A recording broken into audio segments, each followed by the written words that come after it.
ఇక బులెటిన్ లో super exclusive news చూస్తూ ఉన్నాం. ఓ ఏపీ మంత్రితో వైసీపీ నాయకురాలైన రోజా సీక్రెట్ గా భేటీ అయ్యారని తెలుస్తోంది. సీమకు చెందిన ఓ మంత్రితో సీక్రెట్ మీటింగ్ జరిగిందని కూడా సమాచారం. కేసుల భయం రోజాను వెంటాడుతోంది. కేసుల నుంచి బయటపడేందుకే ఆమెను ప్రత్యేకంగా ఫోకస్ పెట్టారు. సర్కిల్లో మంత్రితో రోజా భేటీ వార్తలు చక్కర్లు కొడుతున్నాయి.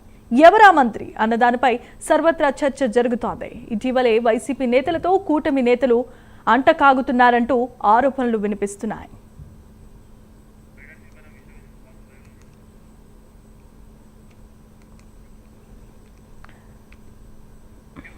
రైట్, ఇక సూపర్ ఎక్స్క్లూజివ్ న్యూస్ లో చూస్తూ ఉన్నాం. ఓ ఏపీ మంత్రితో వైసీపీ నాయకురాలు రోజా సీక్రెట్ గా భేటీ అయినట్లుగా తెలుస్తోంది. సీమకు చెందిన ఓ మంత్రితో సీక్రెట్ మీటింగ్ జరిపారు రోజా.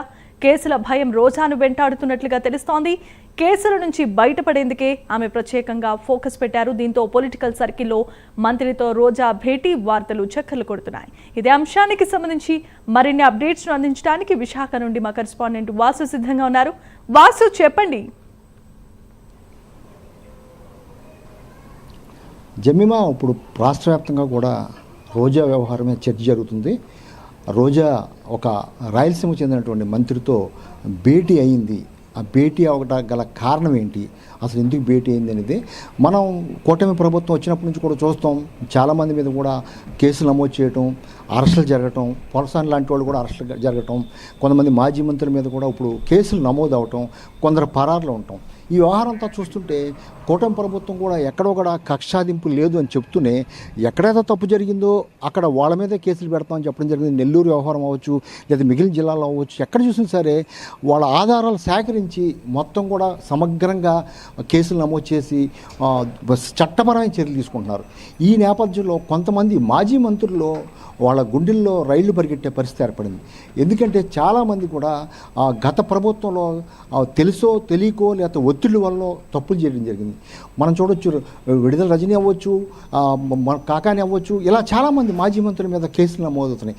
ఈ నేపథ్యంలో మాజీ మంత్రి ఫైర్ బ్యాండ్గా గుర్తింపు పొందినటువంటి రోజా గత ప్రభుత్వంలో లోకేష్ మీద కానీ, పవన్ మీద కానీ, చంద్రబాబు మీద కానీ ఒంటి కాలుతో విరుచుకుపోయినటువంటి రోజా ఇప్పుడు తన మీద కేసులు ఎక్కడొస్తాయని భయపడుతూ ఒక మంత్రితో, అంటే గతంలో టీడీపీలో ఆమె పనిచేసినందువల్ల పాత పరిచయాల నేపథ్యంలో ఒక రాయలసీమకు చెందినటువంటి మంత్రితో భేటీ అయినట్టుగా కూడా వార్తలు వస్తున్నాయి.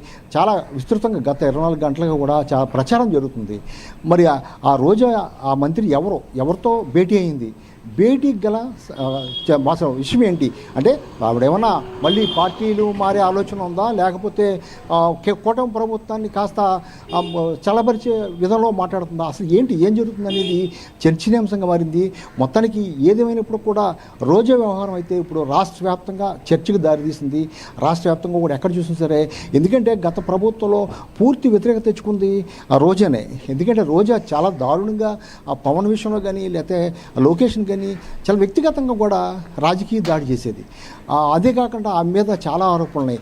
ఒక క్రీడా శాఖ మంత్రిగా ఉన్నప్పుడు ఆవిడ టూరిజం మంత్రిగా ఉన్నప్పుడు విశాఖలో కట్టినటువంటి 500 కోట్లు కట్టినటువంటి ప్యాలెస్ కానీ, లేకపోతే తిరుపతి దర్శనాలు కానీ, ఇలా అనేక విమర్శలు, అనేక ఆరోపణలు రోజా మీద ఉన్నాయి. అదే కాకుండా మొత్తం టీడీపీ కానీ, జనసేన కానీ వీళ్ళందరూ కూడా రోజా పేరు చెప్తే వీళ్ళు కూడా ఒంటికాలు తెలిసే పరిస్థితి. ఎందుకంటే తమ నాయకుల్ని చాలా దారుణంగా వ్యక్తిగతంగా కూడా విమర్శలు చేసేది. ఆమె మీద చర్యలు తీసుకోవాలి అని కూడా చాలా కాలంగా డిమాండ్ వస్తుంది. అదేవిధంగా క్రీడా శాఖకు సంబంధించి కొన్ని 100 కోట్లు అవకతవకలు జరిగిన ఆరోపణలు కూడా వచ్చాయి. ఈ పరిస్థితుల నేపథ్యంలో టూరిజం శాఖకు సంబంధించినటువంటి ఇక్కడ కట్టినటువంటి వైజాగ్లో కట్టినటువంటి ప్యాలెస్ విషయంలో కానీ, లేకపోతే క్రీడా శాఖకు సంబంధించినటువంటి క్రీడా శాఖలకు సంబంధించి అన్ని జిల్లాల్లో కూడా ప్రత్యేకమైన సదస్సులు జరపడం, క్రీడా సంబరాలు జరపడం చాలా అనేక విధాలుగా జరిపారు. ఇవన్నింటిని దృష్టిలో పెట్టుకుంటే రోజాకు సంబంధించి కేసులు నమోదు కాబోతున్నాయి. ఇప్పటికే ప్రచారం జరుగుతుంది. ఈ కేసులు నమోదు కాకుండా చూసుకునేందుకు ఆ మాజీ మంత్రితో భేటీ అవుతున్నారా, లేకపోతే పార్టీ మారుతారా, ఏం చేయబోతున్నారు అంటే మేకపోతు గాంభీర్యంగా నిన్న మొన్నటి వరకు కూడా ఆమె విరుచుకుపడింది. కూటమి ప్రభుత్వం మీద విరుచుకుపడింది, పవన్ కళ్యాణ్ మీద విరుచుకుపడింది. ఆ చంద్రబాబు చేత కాకపోతే జగన్కి పాలన చెప్పేమని నిన్నగాక మొన్న ప్రకటన చేసింది. మరి ఈ నేపథ్యంలో తాజాగా మారినటువంటి రాజకీయ పరిస్థితుల నేపథ్యంలో ఆమె రాయలసీమ చెందినటువంటి చాలా కీలకమైన మంత్రి, చంద్రబాబు కూడా చాలా వ్యక్తిగతంగా పరిచయం ఉన్న మంత్రి. ఆ మంత్రితో భేటీ కావడంతో అందరూ అనుమానం వస్తున్నాయి. మామూలు మంత్రులు ఎవరితో కొత్తగా వచ్చిన వాళ్ళతో భేటీ అయితే అయ్యేది కాదు, కానీ చంద్రబాబుతో అత్యంత సన్నిహితంగా ఉండే ఒక రాయలసీమ మంత్రితో భేటీ అవడం పట్ల ఇప్పుడు చర్చకు దారితీస్తుంది. మరి రోజా ఆలోచన ఏ విధంగా ఉంది, రోజా ఏం చేయబోతున్నారు, లేకపోతే ఆ మంత్రి ఏం చెప్పారు? ఒక విధంగా ఇప్పటికి కూడా రోజా మీద అయితే కూటమిలో పూర్తి వ్యతిరేకత ఉంది. ఇటు జనసేనలో కానీ లేకపోతే టీడీపీలో కానీ పూర్తి వ్యతిరేకత ఉంది. ఎందుకంటే లోకేష్ని ఎంత దారుణంగా విమర్శించిందో, పవన్ కళ్యాణ్ ఎంత అసెంబ్లీ గేటు కూడా తాకనమని ఛాలెంజ్ చేసింది పవన్ కళ్యాణ్. ఈ నేపథ్యంలో మరి కూటమి ప్రభుత్వం నేపథ్యంలో ఆమె ఏమన్నా వేరే నిర్ణయం తీసుకోబోతున్నారా, లేకపోతే తన కేసుల కోసం ఏమన్నా మంత్రిని కాకాపడుతున్నారా అనేది చాలా చర్చనీయాంశంగా మారింది. ఏదైనప్పుడు కూడా 2 రోజుల్లో రోజా ఎవరితో సమావేశమైంది, దానికి సంబంధించిన విషయాలు కూడా బయటకు వచ్చే అవకాశం ఉంది. Jemimah. Right, thanks for the updates and details Vasu.